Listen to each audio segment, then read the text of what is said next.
And joining me now, you know him, you love him. He's No Rest for the Weekend's own Yasin Lago. Welcome, buddy. Hey, how's it going, folks? All right, so you have literally just come from the theater to the studio. Oh, yeah.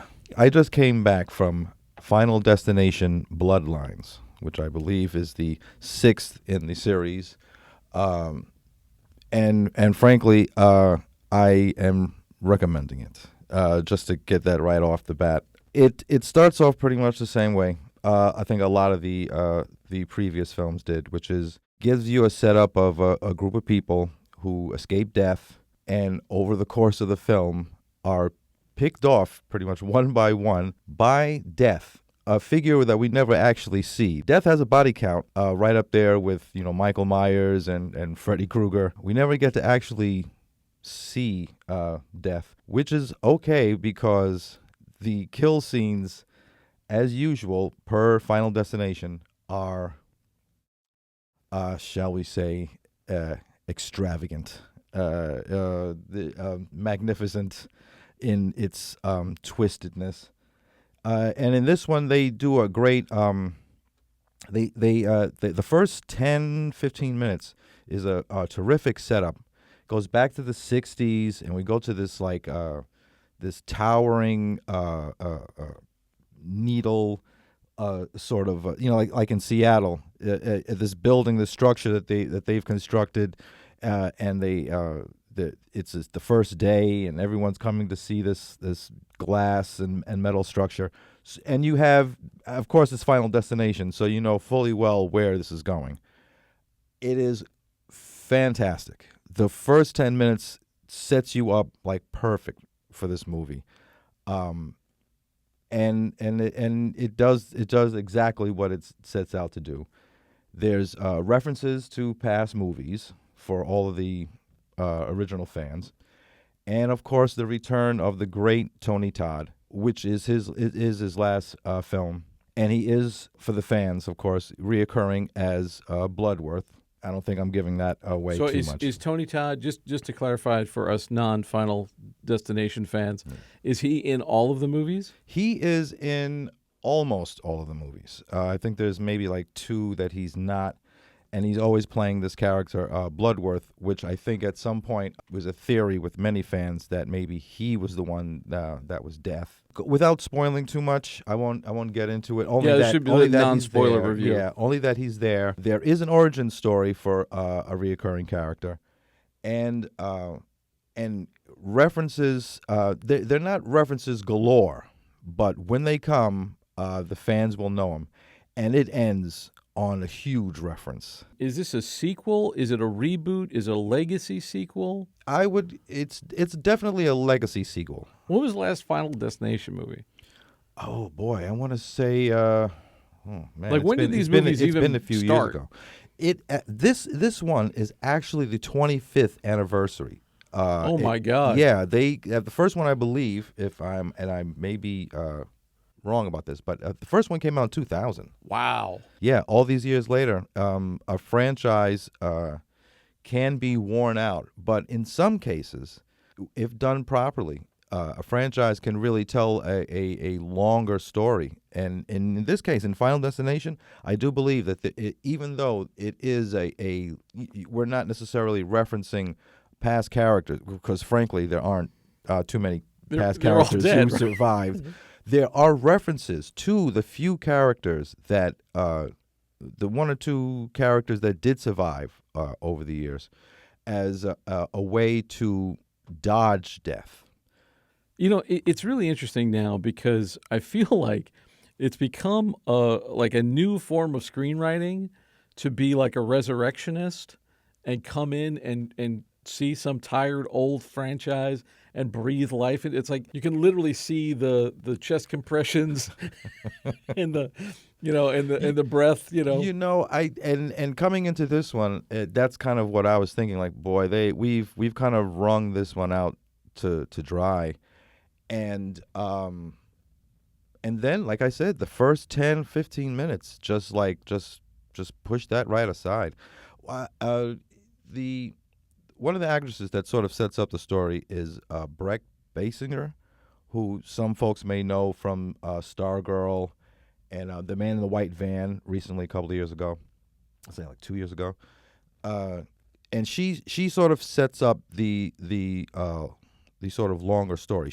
Her story goes back to 1968, and so we follow what happened on that day, and then all these years later, and what has happened to that character, and then how her family line is now connected because of something that happens in that first scene, which I don't really want to spoil. So I haven't seen any of these films, but to me, it seemed like they were very episodic. It was like a new group of young people cheat death and then end up getting death has its way. Basically, it's like you are destined to die, so therefore death is going to get you in the end. Yes, and life has a way. Death also has a way. Rinse and repeat for the entire. So they seem very episodic. It does, and yet you can get into them. You very much can get into the characters. Once you get into the characters, once you sort of feel for them. If you don't feel for them, then the movie's going to kind of go. It's going to be a long movie if you don't feel for the characters. If you don't feel for the characters. This one in particular, Bloodlines, they do a really good job of setting up folks for you to care about. They're not just sort of stock characters. Well, that's the danger of these films is they get really formulaic. The characters are really stock, and then it's just like, how many interesting ways can we kill young people? And in the old days, it was like, how little can we get away with them wearing at the time of their death? Like in the slasher pictures and stuff. Right. Which and this sort of thing never interested me. It was just not on my radar. I don't care. But I know that it must have quite the fan base if they made 7 of them. Oh, it does. And like I said, just when you think you're tired of them, somebody comes along and this is a new fresh take on this. This is a new fresh take on it. And mind you, it is a franchise, and it doesn't do what a lot of franchises do, which is basically just kind of takes the last 5 minutes of the movie to set up another movie. Without spoiling anything, this is a standalone. It could continue. I believe it probably will. If it does well, I would think this one, based on what I've seen, this one should do well. But you never can tell these days. Good movies fall flat. Bad movies get millions of dollars. Yeah, we're in some interesting times at the box office, and you kind of wonder. I mean, the studio credo right now is nothing but tested IP, nothing that we haven't seen before. Just rinse, repeat, recycle until we can't wring any more dollars out of it, and then we'll wait like 5 years, and then somebody will reboot it. In that way, creatively, it feels very bankrupt and depressing. But with something like this, it feels like they are able to breathe some new life into it. Like, what new stuff did they end up bringing to this one? How did they sort of remix the formula? There's not anything in it dramatically different from the previous movies. There's not a sort of different approach to unrolling the characters, unspooling the characters. There's not a new way of them sort of telling the story, the setting up of death. It's very much kind of the formula, and there's a certain formula that I think some people will do, and it'll come out tired.